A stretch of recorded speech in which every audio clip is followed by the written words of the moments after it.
Жители республики смогут проверить финансовую грамотность. Такую возможность предоставляет Северо-Осетинское отделение Нацбанка.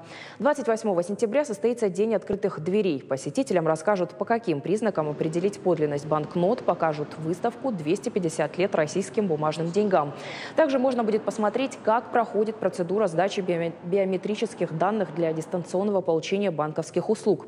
Гости прослушают лекцию на тему финансов и узнают, как правильно составить личный финансовый план, что делать, если ваши права нарушают финансовые организации, а также разберутся в том, что такое инфляция. Программу подготовили и для детей. Сказочные персонажи дадут маленьким посетителям финансовые советы, помогут поуправлять детской инкассаторской машиной на пульте, склеить пачку денег из бумаги и рублевую монету. Художник по аквагриму нанесет всем желающим изображение знака рубля или монетки с олимпийской символикой. Наша жизнь неразрывно связана с финансами. А в условиях развития технологий управление нашими сбережениями все больше привязывается к различного рода гаджетам и приложениям. Конечно, во многом они упрощают нашу жизнь, но всегда следует помнить о кибербезопасности. Следует проявлять осторожность при осуществлении финансовых операций.